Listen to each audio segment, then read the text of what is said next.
Hello বন্ধুরা, তোমরা সবাই কেমন আছো? আশা করি সবাই ভালো আছো। আজকে তোমাদের সঙ্গে কোনো ব্লগ শেয়ার করব না, আমি আজকে শেয়ার করতে চলেছি আমি কিভাবে বাড়িতে আমের আচার বানাই, সেটা তোমাদের সাথে শেয়ার করব।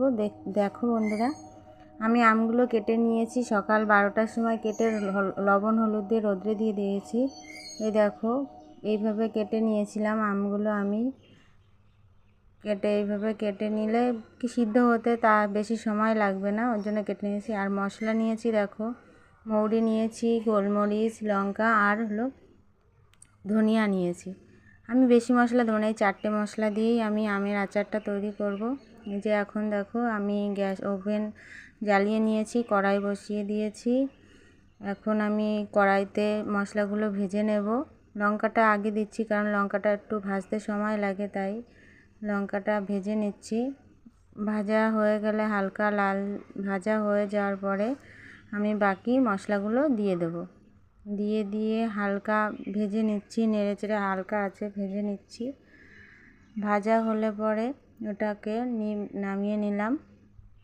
নামিয়ে একটু ঠান্ডা হওয়ার পরে দেখো বন্ধুরা, ভাজাটা কিন্তু এরকম হবে, এই যে হালকা হালকা এরকম ভাজা হবে। তারপরে দেখো, আমি মিক্সিতে নিয়ে নিয়েছি মশলা করব বলে।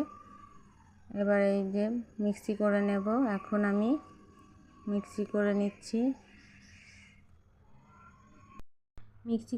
মশলাটা কিন্তু বেশি মিহি হবে না, হালকা দানা দানা থাকবে, তাহলে আচারে মশলাটা মানে মুখে একটু পড়বে, ভালো লাগবে আচারটা খেতে, দারুণ লাগবে খেতে আচারটা। দেখো, এই যে আমি গুঁড়ো করে নিয়েছি, দেখো বেশি মিহি করিনি, হালকা আর কি, দেখো দানা দানা রয়েছে। এখন এই যে কড়াইতে তেল দিয়ে দিচ্ছি। তেলটা গরম হলে পরে এখন আমি এই যে চেক করছি, দেখছি গরম হয়েছে কিনা। এর মধ্যে 5 ফোড়ন, তারপরে কটা লঙ্কা ভেঙে দিয়েছি। এখন নাড়াচাড়া করে হালকা ভাজা হয়ে গেলে আমি আমগুলো ছেড়ে দেবো। এই যে আমগুলো এখন ছেড়ে দিচ্ছি। আমগুলো এখন এই যে আম ছাড়া হয়ে গেছে, এখন সব আম দেওয়া হয়ে গেছে। আমার অনেক আম ছিল বলে আমি বড় কড়াই নিয়েছিলাম, ওর জন্য আমার ঢাকার কোনো কিছু ছিল না। লবণ দিয়ে দিলাম, ওর জন্য ঢাকার কিছু ছিল না। আমি পেপার দিয়ে ঢেকেছিলাম। আর আমের আচারটা কিন্তু আমি গুড় দিয়ে করব। দেখো, যখন হালকা ভাজা হয়ে যাবে, জলটা হয়ে যাবে, তখন গুড়গুলো দিয়ে দেবো। গুড়গুলো দিয়ে ভালো করে নেড়ে চেড়ে ঢেকে দিতে হবে। কিছুক্ষণ ঢাকার পরে এই যে দেখো বন্ধুরা, এই যে গুড়টা গলতে শুরু করেছে, জলও গলতে শুরু করেছে। এবার হালকা আঁচে দিয়ে দিয়েছি। এবার হালকা আঁচে ঢেকে এই আমের আচারটা তৈরি হবে। দেখো বন্ধুরা, কত জল গলেছে, মানে জল বলতে গুড় সব একসাথে। দেখো, এই যে জলটা হয়ে এসছে প্রায় শেষের দিকে। আমগুলো দেখো বন্ধুরা, সিদ্ধ হয়ে গেছে আমগুলো, কি সুন্দর সিদ্ধ হয়েছে দেখো। আর একটা কথা বলতে ভুলে গেছি বন্ধুরা, আমি 12টার সময় রোদে দিয়েছিলাম, আমি বিকাল 5টা পর্যন্ত মানে রোদ খাইয়েছি। তারপরে আমি আমের আচারটা তৈরি করেছিলাম।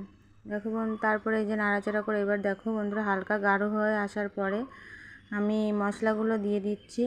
আমি বেশি মশলা দেবো না, এইখান থেকে আবার মশলা রেখেও দেবো, বেশি মশলা দিলে আবার ভালো লাগবে না, ওর জন্য মশলা অল্প কিছু দিয়েছি মশলা। এবার মশলাগুলোকে সুন্দর করে নেড়ে চেড়ে মাখিয়ে নেব। দেখো বন্ধুরা, এই যে সুন্দর করে মানে সব কিছুর গায়ে যাতে লেগে যায়, সুন্দর করে নেড়ে চেড়ে করে নেব। মশলাগুলো দেওয়ার পরে আমি আবার ঢেকে রেখে দিয়েছিলাম। ঢাকার পরে দেখো বন্ধুরা, এই যে বন্ধুরা, আমার আমের আচারের রেসিপি তৈরি হয়ে গেছে। এখন আমি ওভেনটা বন্ধ করে দিয়েছি। এখন একটা পাত্রে নামিয়ে নিচ্ছি আমি। কিন্তু আচারটা খেতে দারুণ হয়েছিল, আপনারা চাইলে বানিয়ে দেখবেন। আমি বেশি মশলা দিইনি, আমি অল্প মশলা দিয়েছি, টেস্টি হয়েছিল খেতে। আপনাদের ভালো লাগলে লাইক সাবস্ক্রাইব করে দিও বন্ধুরা। Bye bye, tata.